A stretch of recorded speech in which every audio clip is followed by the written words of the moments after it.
Hola, queridos amigos. ¿Alguna vez se preguntaron qué se siente vivir 2 años de tu vida bajo reglas tan estrictas que no puedes ni siquiera usar tu propio nombre? ¿O qué pasa cuando descubres que detrás de esa sonrisa perfecta de los misioneros mormones se esconde una realidad muy diferente? Mi nombre es Diego Morales, tengo 28 años, y durante 2 años de mi juventud fui uno de esos jóvenes vestidos de camisa blanca y corbata que tocan a tu puerta. Pero lo que voy a contarles hoy no es lo que esperan escuchar. Es la historia de cómo las misiones mormonas pueden transformarse en una experiencia que marca para siempre, para bien y para mal. Desde los 18 años, como todo joven mormón, sabía que tenía una sola opción: servir en una misión de tiempo completo.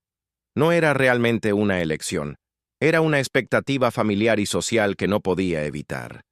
Pero déjenme decirles que lo que viví durante esos 2 años en Perú cambió mi perspectiva sobre todo lo que creía conocer sobre mi propia religión. ¿Quieren saber qué hay detrás de esas sonrisas perfectas? ¿Qué pasa cuando un joven de 19 años se ve forzado a renunciar a su identidad, a sus amigos, incluso a su propio nombre?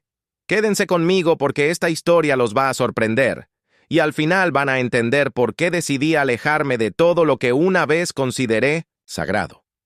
Pero antes de continuar, cuéntenme en los comentarios, ¿alguna vez han tenido una experiencia con misioneros mormones? ¿Qué impresión les causó? Sus historias siempre me interesan mucho. Nací en una familia mormona de tercera generación en Guadalajara, México. Mi abuelo había sido convertido por misioneros estadounidenses en los años 60, y desde entonces nuestra familia había sido el ejemplo perfecto de la fe. Mi padre sirvió su misión en Chile, mi tío mayor en Argentina, y todos mis primos, varones, habían partido a los 19 años con sus trajes negros y sus libros sagrados. Pero la verdad es que desde pequeño, yo tenía mis dudas, no sobre Dios, sino sobre todas las reglas tan específicas que teníamos que seguir. ¿Por qué no podíamos tomar café? ¿Por qué las mujeres no podían tener el sacerdocio? ¿Por qué teníamos que dar el 10% de nuestros ingresos obligatoriamente? Cuando hacía estas preguntas, la respuesta siempre era la misma. Tienes que tener fe, Diego. Cuando vayas a la misión, todo se aclarará. A los 17 años, comenzó la presión real. En cada reunión familiar, en cada cena dominical, el tema de conversación era siempre el mismo: mi futura misión. Diego ya casi tiene 18, decía mi tía. ¿Ya sabe dónde le gustaría ir? Mi madre comenzó a comprar camisas blancas para que fuera acostumbrándose al uniforme. Mi padre me llevó a conocer el templo y me explicó los sacrificios que tendría que hacer. Pero nadie me preguntó si yo quería ir. Era simplemente lo que se esperaba. En nuestra comunidad mormona, un joven que no servía misión era visto como un fracaso espiritual. Las chicas buenas no se casarían contigo. Los empleadores dudaban de tu carácter y tu familia sentiría vergüenza. No era una opción, era una obligación social disfrazada de llamado divino. Recuerdo la noche antes de enviar mis papeles de misión. Estaba en mi cuarto mirando todos los formularios que tenía que llenar. Páginas y páginas de preguntas sobre mi vida personal, mis finanzas familiares, mi salud mental, incluso sobre mi vida íntima. Me sentía como si estuviera firmando un contrato que no había leído completamente. Mi madre entró a mi cuarto esa noche y me encontró dudando. «Mijo», me dijo, «sé que tienes miedo, pero esto es lo que Dios quiere para ti. Tu padre y yo hemos ahorrado durante años para esto. Toda la familia está esperando tu llamado». En ese momento entendí que no se trataba de lo que yo quería, sino de las expectativas de todos los demás.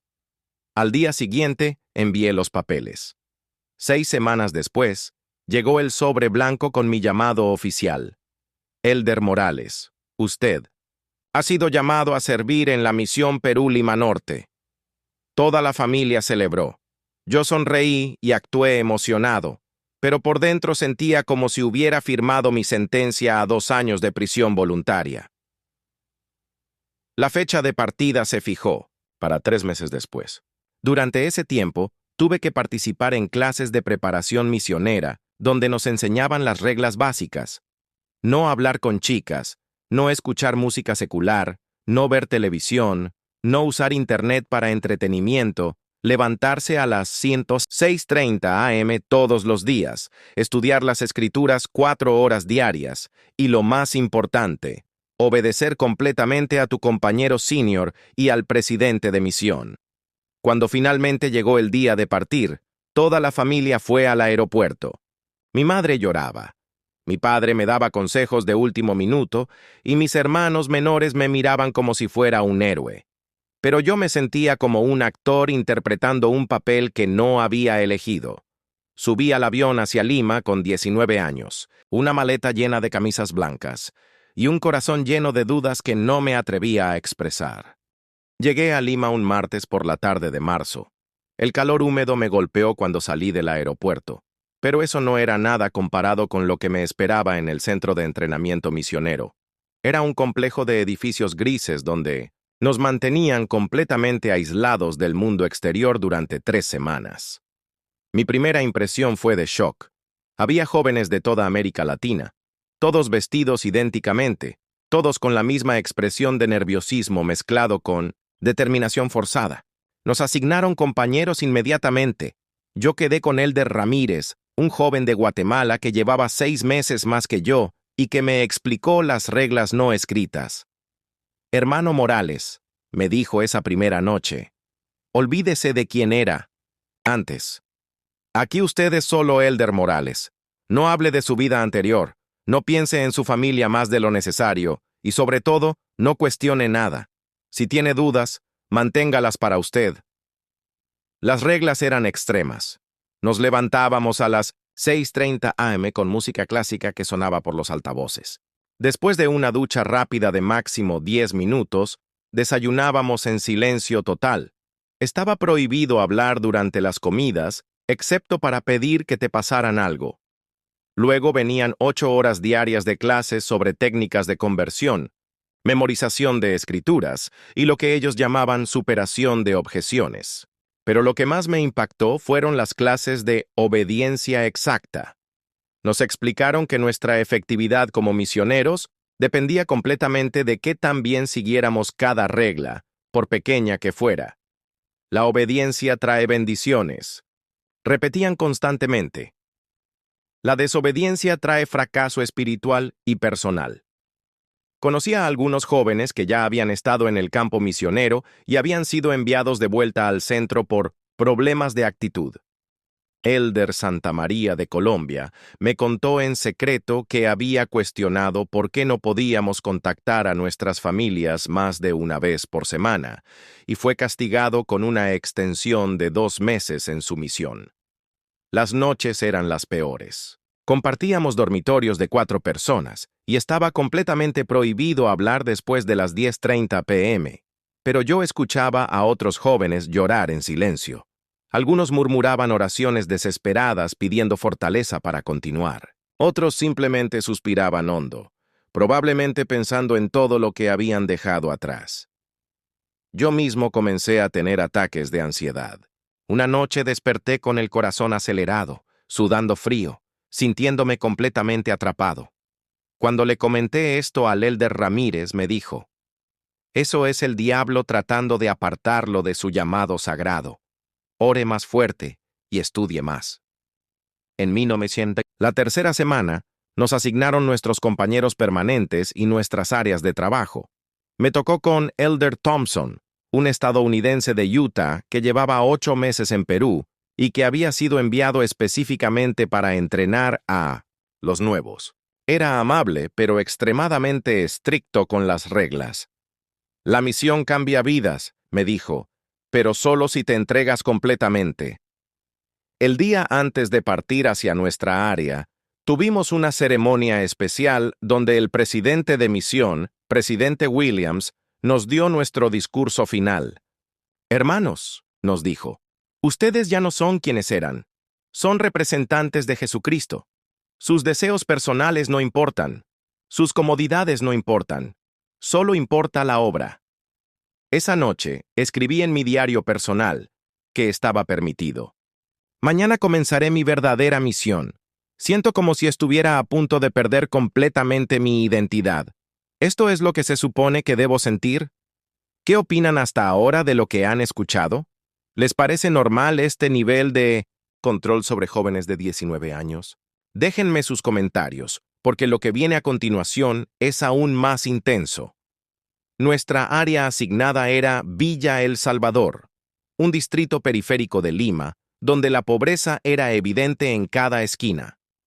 Elder Thompson y yo vivíamos en 1900 en un pequeño departamento de 2 cuartos que compartíamos con otra pareja de misioneros. Las condiciones eran básicas: agua caliente esporádica, internet limitado solo para trabajo misionero y una alimentación restringida por nuestro presupuesto mensual de 400 soles. Pero las condiciones físicas no eran lo más difícil. Lo verdaderamente agotador era el control psicológico constante. Cada minuto de nuestro día estaba programado y supervisado.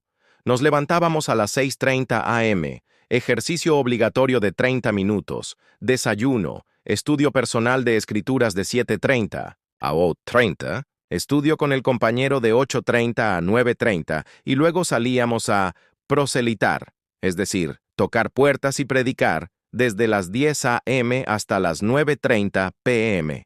Nunca, absolutamente nunca, podíamos estar solos. Siempre teníamos que andar en parejas, y si tu compañero iba al baño, tenías que esperarlo afuera de la puerta. Si él se enfermaba, tú no podías salir del departamento. Esta regla se llamaba nunca estar solo, y la violación de esta norma era considerada una falta grave que podía resultar en ser enviado a casa. Elder Thompson llevaba un control estricto de todo lo que hacíamos. Tenía una libreta donde anotaba cuántas puertas tocábamos cada día, cuántas personas contactábamos, cuántas citas conseguíamos y cuántos compromisos lográbamos que la gente aceptara. Cada noche teníamos que reportar estos números al presidente de misión por teléfono. Elder Morales, me decía Thompson cuando los números no eran satisfactorios.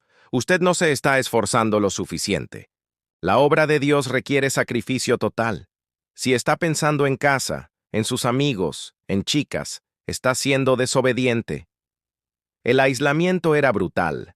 Solo podíamos llamar a casa una vez por semana, los lunes por 30 minutos exactos. Nuestras llamadas eran supervisadas. Thompson siempre estaba presente escuchando. Los emails a la familia estaban limitados a una vez por semana y tenían que ser enviados desde la computadora de la oficina de misión, donde el asistente del presidente revisaba todo lo que escribíamos. Recuerdo una conversación con mi madre, donde le dije que me sentía muy cansado. Ella me preguntó si estaba bien, si necesitaba algo. Yo quería contarle sobre mi ansiedad, sobre cómo me sentía perdido, pero Thompson me hizo señas de que no dijera nada negativo. Todo está bien, mamá, le dije. Solo estoy aprendiendo mucho. La presión social dentro del grupo de misioneros era intensa. Había una competencia constante por ver quién tenía mejores números, quién era más obediente, quién recibía más reconocimiento del presidente. Los misioneros que cuestionaban algo o mostraban desánimo eran etiquetados como problema y aislados del resto. Conocí a Elder Vázquez, un joven de Ecuador que llevaba 15 meses en su misión y estaba claramente deprimido. Me contó que había pedido ayuda psicológica, pero le dijeron que sus problemas eran espirituales, no mentales, y que necesitaba orar más y estudiar más. Hermano Morales, me dijo un día mientras caminábamos, siento que estoy perdiendo mi mente.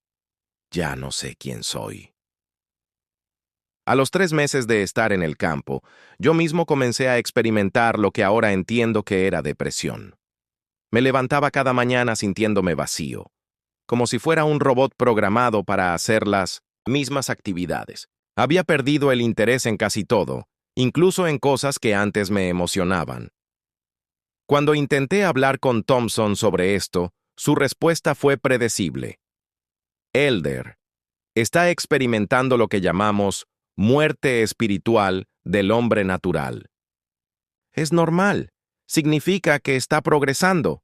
El Diego anterior tiene que morir para que nazca el verdadero siervo de Dios.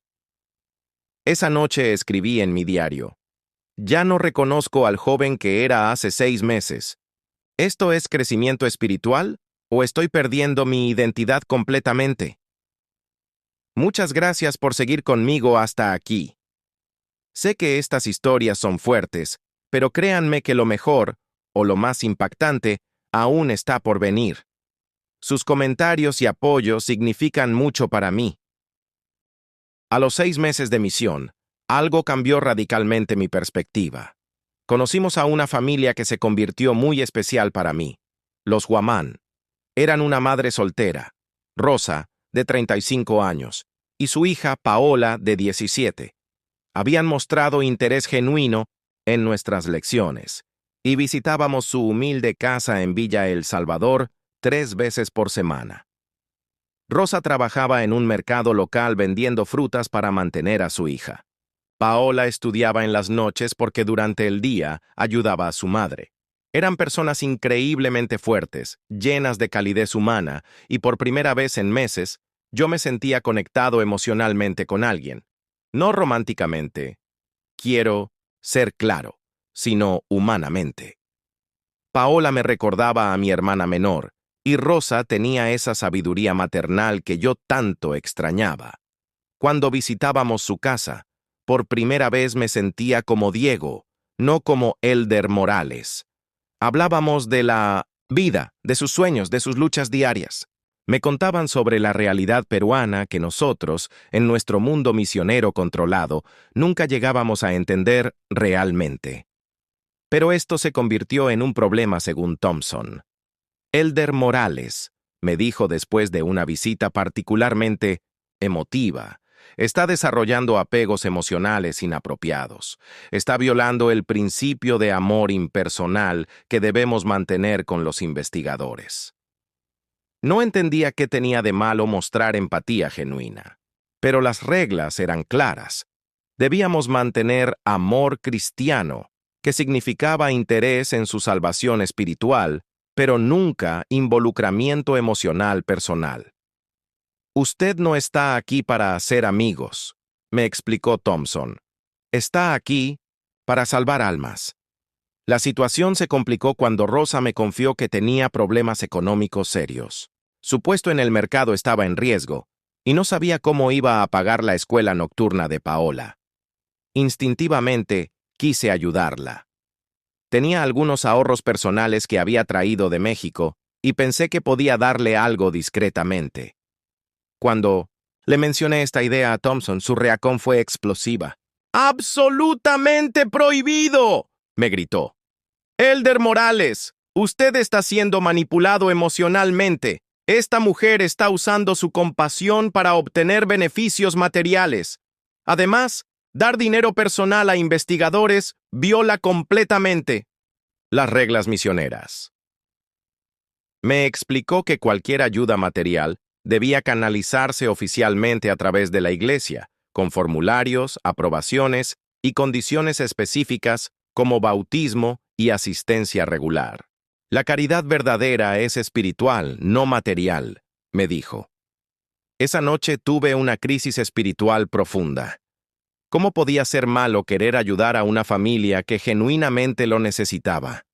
¿Por qué las reglas institucionales eran más importantes que la compasión humana básica? ¿Qué clase de Dios aprobaría esta frialdad sistematizada? 2 semanas después, Rosa dejó de recibir nuestras lecciones. Cuando fuimos a visitarla, nos dijo con mucha tristeza: Élderes, ustedes son buenos, jóvenes, pero necesito enfocar toda mi energía en trabajar. No tengo tiempo para religión ahora. Supe que había perdido su puesto en el mercado. Thompson interpretó esto como falta de fe de parte de Rosa. Ve, Elder Morales, me dijo. Cuando la gente no está dispuesta a sacrificar todo por el evangelio, muestra su verdadera condición espiritual.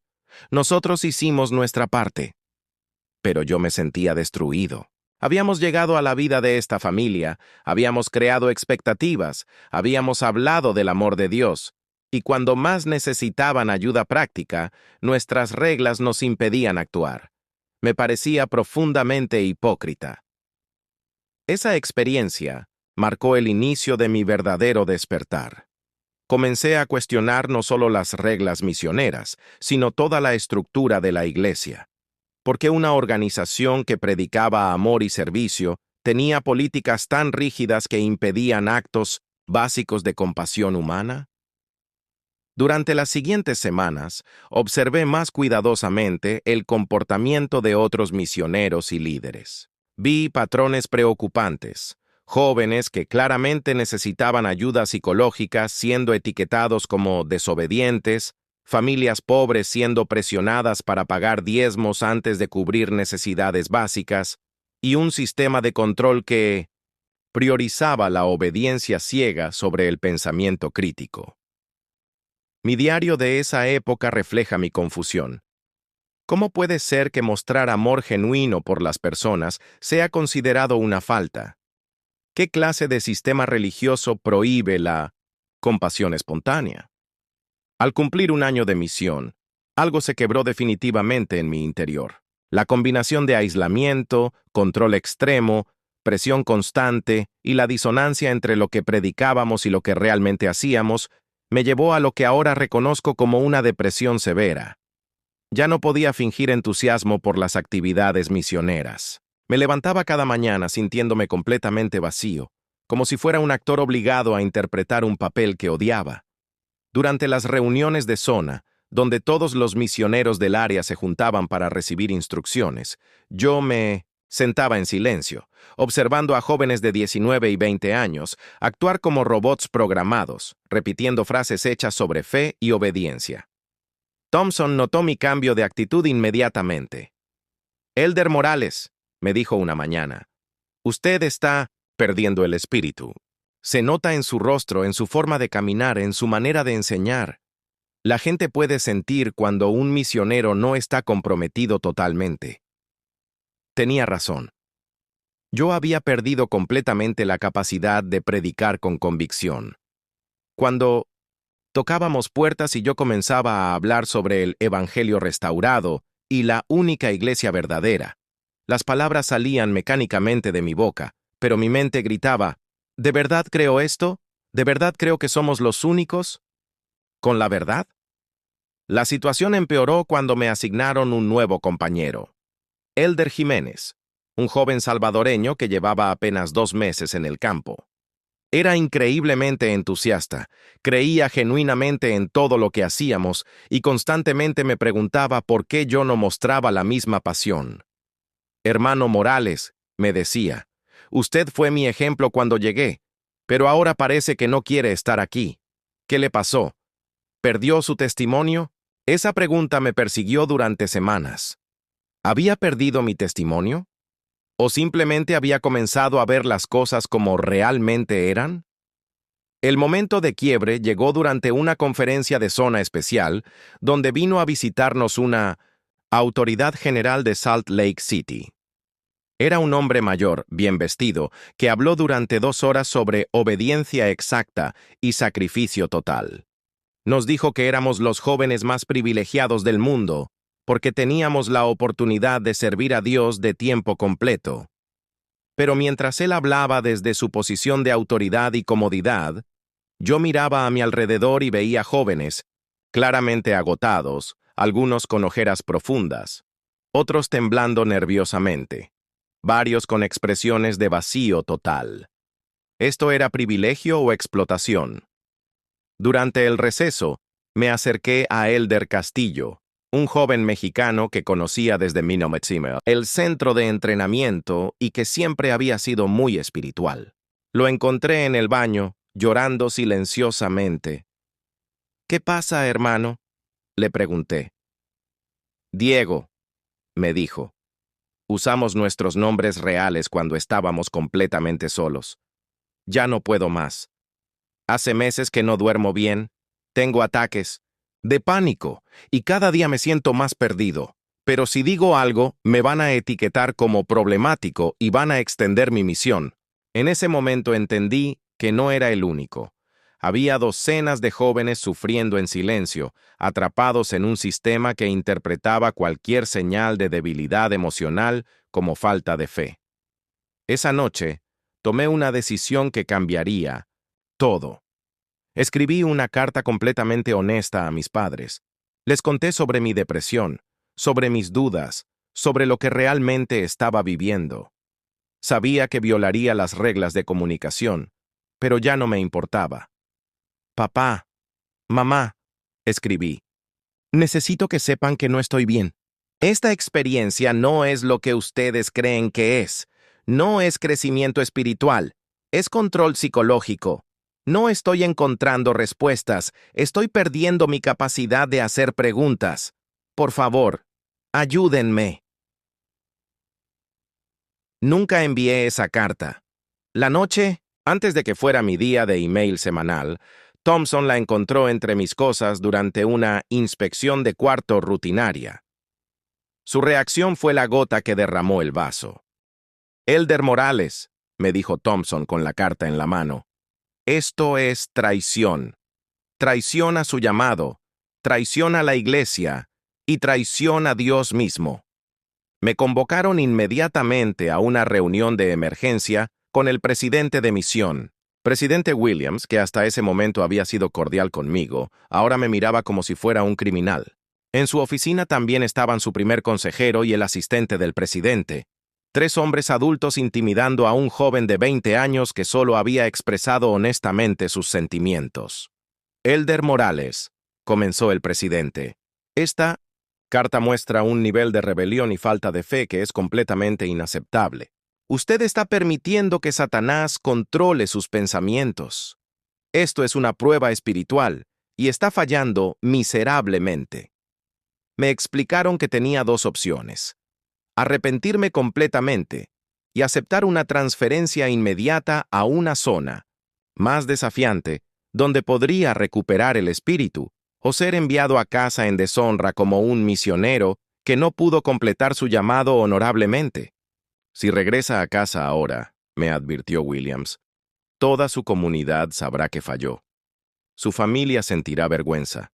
Las jóvenes buenas no querrán casarse con usted. Su futuro en la iglesia estará marcado para siempre. Pero algo había cambiado en mí durante esos 14 meses. Por primera vez en mi vida, me importaba más mi salud mental y mi integridad personal que la aprobación de otros. Respiré profundo y dije las palabras que cambiarían mi vida para siempre. Presidente Williams, con todo respeto, creo que necesito regresar a casa. No estoy sirviendo a Dios aquí. Estoy sirviendo a un sistema que está dañando mi salud mental y mi capacidad de pensar por mí mismo. El silencio en la oficina fue ensordecedor. Nunca habían escuchado a un misionero hablar así de directo. Elder Morales, dijo finalmente el presidente, usted está tomando la decisión más destructiva de su vida. Está eligiendo la comodidad temporal sobre la salvación eterna. No, le respondí. Estoy eligiendo mi salud mental sobre un sistema de control que disfraza abuso psicológico como crecimiento espiritual. Los siguientes 3 días fueron un infierno burocrático. Tuve que pasar por múltiples entrevistas donde trataron de convencerme de cambiar mi decisión. Me hicieron firmar documentos donde aceptaba total responsabilidad por mi falla misionera. Me quitaron mi credencial misionera y me dijeron que tendría que pagar mi propio boleto de regreso a México. La noche antes de partir, Elder Jiménez, mi compañero, me dijo algo que nunca olvidaré. Diego, no entiendo tu decisión, pero veo en tus ojos algo que no había visto en meses. Paz. Tal vez tú tengas razón y nosotros estemos equivocados. El vuelo de Lima a Guadalajara fue el más largo de mi vida. Durante esas 5 horas, reflexioné sobre todo lo que había vivido. No me arrepentía de mi decisión, pero sabía que enfrentaría consecuencias sociales severas. Cuando llegué a casa, mi familia me recibió con una mezcla de alivio y decepción. Mi madre lloraba, mi padre evitaba mirarme a los ojos y mis hermanos menores me preguntaban por qué había fallado en mi misión. Durante las siguientes semanas, enfrenté exactamente lo que Williams me había advertido. En mi barrio mormón, me miraban como un fracaso. Las familias que antes me invitaban a cenar ya no lo hacían. Los jóvenes que habían sido mis amigos me evitaban. Incluso perdí oportunidades de trabajo porque algunos empleadores locales eran miembros de la iglesia, que sabían mi historia. Pero por primera vez en años podía dormir tranquilo. Podía hacer preguntas sin miedo. Podía pensar libremente.